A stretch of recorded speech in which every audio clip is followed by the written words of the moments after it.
Hello friends, myself Anurag Singh and you are watching power politics. तो दोस्तों, आज की जो वीडियो है मैं GWF हेगल के कोट के साथ स्टार्ट करूंगा, जो कि आज के समय में बहुत ही ज़्यादा रेलेवेंट है। We learn from history that man can never learn anything from history. तो मैं उम्मीद करता हूँ कि आप सभी को 2008 की मंदी के बारे में तो पता ही होगा। ये वही समय था जिसने दुनिया भर के सभी देशों को हिला के रख दिया था, और जिसको मोदी जी हमेशा कांग्रेस को याद दिलाते रहते हैं जब भी कांग्रेस महंगाई का मुद्दा उठाती है। वो इसलिए दोस्तों क्योंकि उस समय महंगाई दर डबल डिजिट में थी। वैसे अधिक जानकारी के लिए मैं बता दूं दोस्तों कि इस समय में जो महंगाई दर है वो 7% के आसपास है, जो कि पिछले 8 सालों में सबसे अधिक है। 2008 के रिसेशन की बात कर रहा था, उससे जो मेजर टेक अवे निकल के आया वो यूरोजोन की 6 कंट्रीज से आया। 6 कंट्रीज मतलब पुर्तगाल, आयरलैंड, ग्रीस और स्पेन। इनकी हालात भी उस समय आज के श्रीलंका जैसे थे। ये देश में भी पॉपुलिस्ट पॉलिसीज पे चलते थे। पॉपुलिस्ट पॉलिसीज दोस्तों मतलब ऐसी पॉलिसीज जो जनता को पसंद आए, जैसे कि फ्री बिजली हो गया, फ्री पानी, फ्री अनाज, इस तरह की पॉलिसीज। तो इन देशों के नेता भी ऐसी ही पॉपुलिस्ट पॉलिसीज को फॉलो करते थे, क्योंकि इनका मेन उद्देश्य सत्ता पे रहना था, ना कि देश के लिए कुछ अच्छा करना। और दोस्तों, एक बात का हमेशा हमें ध्यान रखना चाहिए कि कोई भी चीज़ फ्री में नहीं आती। और जब इन देशों में पैसे की कमी होने लगी तो यहाँ की गवर्नमेंट उधार पे उधार लेती गई, और जब उधार बहुत ज़्यादा हो गया तो 2011 में जाकर इन्होंने देश को बैंक करप्ट घोषित कर लग रहा हो कि ये फालतू की बातें बताकर मैं आप लोगों का टाइम पास क्यों कर रहा हूँ। तो दोस्तों, इसका मूल कारण है कि आज के समय साउथ एशिया की जो स्थिति है वो भी उसी दिशा में आगे बढ़ रही है। चाहे आप फिर पाकिस्तान देख लीजिए, श्रीलंका का हालत तो अब सभी को पता है, या फिर नेपाल को देख लीजिए। ये दोनों देश जो हैं उन्होंने इंपोर्ट पे बैन लगा दिया, क्योंकि इनके यहाँ फॉरेक्स रिजर्व की कमी हो गई है। क्योंकि दोस्तों हम लोग भारत के हैं तो हम लोग भारत पे बात करेंगे, क्योंकि भारत को लेकर भी बहुत सारे एक्सपर्ट चिंता जाहिर कर रहे हैं। और हाल ही में राहुल गांधी जी ने भी कहा है कि इंडिया इज नेक्स्ट श्रीलंका, और बहुत सारे एक्सपर्ट भी चिंता जता रहे हैं कि भारत एक इकोनॉमिक क्राइसिस की ओर है।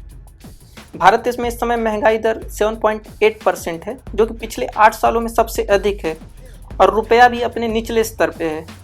इस समय में रुपए की जो वैल्यू है $1 के इक्वल 77 रुपीज़ के आसपास है, और एक्सपर्ट की माने तो ये 80 रुपये के आसपास पहुंच जाएगा बहुत ही जल्द या कुछ महीनों में। और IMF की एक रिपोर्ट है कि 2029 तक जो रुपए की वैल्यू है वो 94 रुपये के आसपास पहुँच जाएगी। और हमारा फॉरेक्स रिजर्व भी लगातार कम हो रहा है। जो फॉरेक्स रिजर्व सितंबर 2021 में $642 बिलियन के आसपास था, वो अब घट के मई 6 को $595.95 बिलियन के आसपास पहुंच गया है, और लगातार दोस्तों ये कम हो रहा है। और इसके अलावा हमारे राज्यों की जो डेब्ट टू GDP रेशियो हो वो भी लगातार बढ़ रही है। नॉर्मली दोस्तों अगर 20% के आसपास हो तो उसको ठीक ठाक माना जाता है, लेकिन हमारे देश के राज्यों की स्थिति बहुत ही ज़्यादा गंभीर है। तो दोस्तों, इस वीडियो में हम विस्तार से बात करेंगे कि आखिर हमारे रुपए की वैल्यू और फॉरेक्स रिजर्व लगातार कम क्यों हो रहा है। इसके अलावा राज्यों की डेब्ट क्राइसिस पे भी बात करेंगे। तो फ्रेंड्स, वीडियो शुरू करें उसके पहले प्लीज़ दोस्तों हमारे चैनल को सब्सक्राइब कर दीजिए, और वीडियो को लाइक करिए और शेयर करना बिल्कुल ना भूलिए।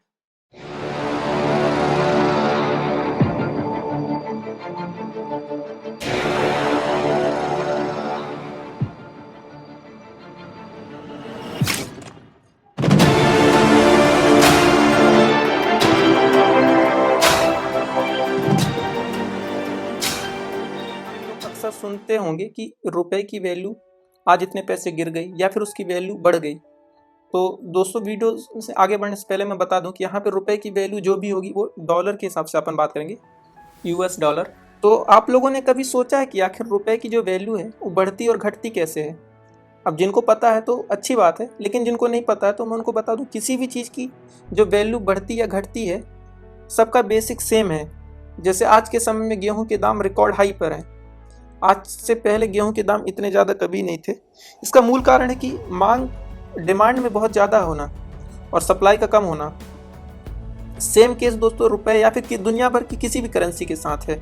जब उनकी डिमांड होती है तो उनकी वैल्यू में बढ़ोतरी होती है, और जब डिमांड नहीं होती तो उनकी वैल्यू में कमी आती है। अब हमें ये कैसे पता चलेगा कि आखिर रुपए की डिमांड फॉरेक्स मार्केट में है या कि नहीं? तो दोस्तों, जिनको फॉरेक्स मार्केट नहीं पता है तो मैं बता दूं, यहाँ पर जो दुनिया भर की करेंसी से उनका लेन देन होता है। तो हम बात कर रहे थे कि रुपए की डिमांड फॉरेक्स मार्केट में है कि नहीं है। तो इसका दोस्तों सिंपल आंसर है कि हमारे इंपोर्ट और एक्सपोर्ट से। उदाहरण के लिए मैं बता दूं, जब हम ऑयल का इंपोर्ट बहुत ज़्यादा मात्रा में करते हैं तो हमारे रुपए की वैल्यू कम होने लगती है, क्योंकि तब फॉरेक्स मार्केट में रुपए की सप्लाई बढ़ जाती है और डिमांड नहीं होती, जिसके कारण हमारे रुपए की वैल्यू कम होती है। और जब हमारे एक्सपोर्ट बढ़ते हैं तब रुपए की जो वैल्यू है वो बढ़ने लगती है, क्योंकि तब हमारे रुपए की डिमांड हो जाती है और सप्लाई कम रहती है, जिसके कारण उसकी वैल्यू बढ़ जाती है। अब मेरे हिसाब से आप लोगों को बेसिक समझ में आ गया कि किसी भी करेंसी की जो वैल्यू है वो बढ़ती और घटती कैसे है। अब हम लोग बात करेंगे कि आखिर इस समय में रुपए की वैल्यू कम क्यों हो रही है। तो दोस्तों इसके मुख्यतः दो कारण हैं। पहला है यूएस फेडरल रिजर्व द्वारा इंटरेस्ट रेट में बढ़ाना और दूसरा इंपोर्ट का बहुत ज़्यादा बढ़ जाना। अब आप लोग सोच रहे होंगे कि आखिर यूएस फेडरल रिजर्व के इंटरेस्ट रेट बढ़ाने से हमारी करेंसीज को क्या फ़र्क पड़ेगा। तो दोस्तों मैं आप लोगों को बता दूं कि इनफैक्ट यूएस फेडरल रिजर्व के इंटरेस्ट रेट बढ़ाने के बाद दुनिया भर की इकोनॉमीज पे इसका असर पड़ता है। खैर ये हम बाद में बात करेंगे। उसके पहले हम बात करते हैं कि आखिर यूएस फेडरल रिजर्व ने अपना इंटरेस्ट रेट क्यों बढ़ा दिया। तो जैसा कि दोस्तों इस समय में हमारे देश में इन्फ्लेशन रेट बहुत ज़्यादा हो चुका है, ऐसा ही दुनिया भर के देशों में इस समय महंगाई की मार पड़ रही है।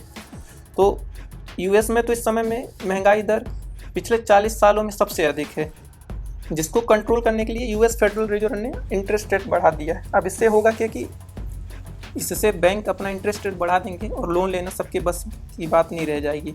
अब इससे हुआ ये दोस्तों कि जो इन्वेस्टर्स हैं वो हायर प्रॉफिट या फिर यूएस में अपनी इन्वेस्टमेंट बचाने के लिए इमर्जिंग मार्केट से अपना कैपिटल निकालना चालू कर देते हैं, जिसमें इंडिया भी शामिल है, जिससे फॉरेक्स मार्केट में इंडियन रुपये की सप्लाई बढ़ जाती है और इसकी वैल्यू में लगातार कमी होने लगती है।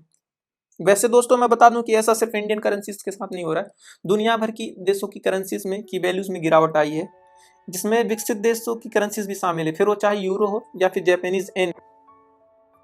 और दूसरा महत्वपूर्ण कारण है हमारे इंपोर्ट में लगातार बढ़ोतरी होना। वैसे आप लोगों ने सुना होगा दोस्तों कि लास्ट फाइनेंशियल ईयर में हमारे देश के एक्सपोर्ट ने 400 बिलियन के माइलस्टोन को क्रॉस कर दिया। दोस्तों ये बहुत ही खुशी की बात है, लेकिन दोस्तों हमारा जो इंपोर्ट है वो उससे भी ज़्यादा तेज़ी से बढ़ रहा है। जो लास्ट फाइनेंशियल ईयर में हमारे इंपोर्ट थे वो दोस्तों 611 बिलियन यूएस डॉलर के आसपास था, और इंपोर्ट और एक्सपोर्ट के बीच 192 बिलियन यूएस डॉलर का अंतर था, जिसमें हमने ऑयल 110 बिलियन डॉलर के आसपास का इंपोर्ट किया था, और फाइनेंशियल ईयर 2021 की अपेक्षा में ये दुगना था। और ऑयल के दाम जिस तरह से लगातार बढ़ रहे हैं उसको देखते हुए हम कह सकते हैं कि इस फाइनेंशियल ईयर में इंपोर्ट और एक्सपोर्ट के बीच का गैप और बढ़ेगा, और जो ऑयल का इंपोर्ट होगा वो 192 बिलियन के डॉलर के आसपास पहुंच जाएगा। इसके अलावा दोस्तों लास्ट 3 दशकों से हम देख रहे हैं कि जो रुपए की वैल्यू है वो बहुत ही तेज़ी से लगातार गिर रही है। तो दोस्तों इसका मुख्य कारण है higher domestic price inflation in India. इसका मतलब दोस्तों मैं इसको अगर सिंपल उससे समझाऊं कि जो हमारी आरबीआई है वो रुपये की प्रिंटिंग करती है। सिमिलरली जो यूएस की फेडरल रिजर्व बैंक है वो भी यूएस डॉलर की प्रिंटिंग करता है, लेकिन जो हमारे आरबीआई की रुपये की प्रिंटिंग की स्पीड है वो यूएस के फेडरल रिजर्व की डॉलर की प्रिंटिंग की अपेक्षा बहुत ही ज़्यादा है, जिसके कारण हमारे रुपये की वैल्यू में लगातार गिरावट हो रही है, और जो कि लॉन्ग टर्म में रुपये की वैल्यू में गिरावट का मुख्य कारण है। अब तक दोस्तों आपको आइडिया हो गया होगा कि आखिर हमारा फॉरेक्स रिजर्व लगातार कम क्यों हो रहा है। फिर भी दोस्तों शॉर्ट में एक बार मैं आपको बता देता हूँ। तो पहला जो मुख्य कारण है वो हमारे इंपोर्ट में लगातार बढ़ोतरी होना। तो दोस्तों हम इंपोर्ट को तो बैन नहीं कर सकते, लेकिन जो इसमें मेजर चंक ऑयल का है उसको हम कम जरूर कर सकते हैं। इसके लिए दोस्तों हमें ज़्यादा से ज़्यादा ई व्हीकल या फिर इलेक्ट्रिक व्हीकल्स का यूज करना चाहिए, या फिर साइकिल का यूज करना चाहिए।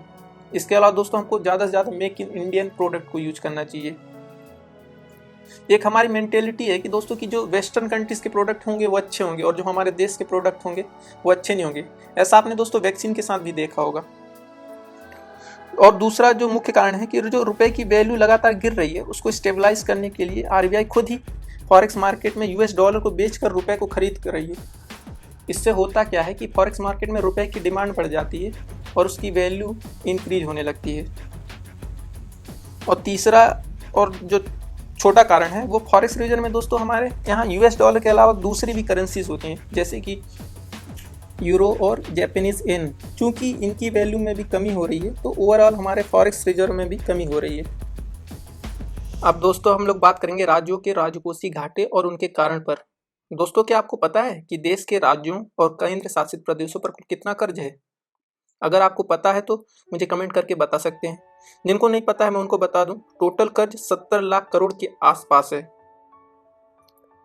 आप खुद भी आरबीआई की रिसेंट रिपोर्ट स्टेट फाइनेंस और स्टडी ऑफ बजट में जाकर देख सकते हैं। ये कर्ज इसलिए है क्योंकि कोई राज्य फ्री में स्कूटी दे रहा है तो कोई फ्री बिजली, कोई लैपटॉप तो कोई स्मार्टफोन। आपको क्या लगता है इन सब का खर्च कहाँ से आता है? उदाहरण के लिए पंजाब पे 2.5 लाख करोड़ का कर्ज है और फ्री बिजली का वादा नया कर्ज लेकर पूरा किया जाएगा। अब सवाल है कि क्यों ऐसा कहा जा रहा है कि कुछ राज्यों की दशा श्रीलंका जैसी हो जाएगी। ऐसा इसलिए क्योंकि जो राज्य कर्ज के बोझ तले दबे हैं उनकी स्थिति आमदनी अठन्नी और खर्चा रुपया वाला है। कर्ज तले दबे राज्यों की जो स्टेट जीडीपी खर्च की तुलना में बेहद कम है। एक आंकड़े के मुताबिक राज्य सरकारों का कुल राजकोषीय घाटा 8.1 लाख करोड़ रुपए के आसपास है, जो जीडीपी का 21% के बराबर है। अगर सभी राज्यों का बजट जोड़ दे तो इसकी राशि केंद्र के बजट से अधिक हो जाती है। मौजूदा वित्त वर्ष के लिए केंद्र सरकार का बजट 37 लाख करोड़ का है, जबकि राज्यों के बजट के आकार 42 लाख करोड़ से ज़्यादा है। इससे दोस्तों आप अंदाज़ा लगा सकते हैं कि जो देश के राज्य हैं किसी बारूदी ढेर पे बैठे हैं और यहाँ भी कब लोग सड़क पर सिलेंडर लेके उतर जाएं कुछ कहा नहीं जा सकता। वैसे भी आप पंजाब में देख रहे हैं कि किसान वहाँ धरने पे बैठे हैं वहाँ की राज्य सरकार के खिलाफ। अभी राज्यों का कर्ज जीएसडीपी का लगभग 40% है, जो कि अफोर्डेबल से दुगना है। आमतौर पर दोस्तों अगर कर्ज जीएसडीपी का 20% के आसपास हो तो उसे ठीक ठाक माना जाता है। जिन राज्यों के कर्ज और जीएसडीपी का औसत सबसे अधिक है उनमें पंजाब 53.3%, राजस्थान 39.8%, पश्चिम बंगाल 38.8%, केरल 38.3% और आंध्र प्रदेश 37.6% के नाम हैं। चौंकाने वाली बात दोस्तों यह है कि जो 2021 में देश के 31 में से 27 राज्यों ऐसे हैं जिनका कर्ज का अनुपात 0.5% बढ़कर 7.2% पर पहुंच गया है। इसकी सबसे बड़ी वजह है कि इन राज्यों की देनदारियां बहुत ज़्यादा तेज़ी से बढ़ रही है। देनदारी मतलब दोस्तों यही जो फ्री बिजली पानी बांट रहे हैं और कोरोना महामारी ने इसमें और आग लगा दी।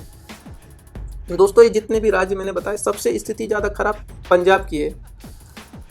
रिजर्व बैंक की रिपोर्ट बताती है कि पंजाब में कर्ज जीएसडीपी का जो रेशियो है वो सबसे अधिक यानी 49.1% के आसपास है और यह रेशियो फाइनेंशियल ईयर 2021 का है, जबकि एक साल में इस रेशियो में 6.6% का उछाल आया है।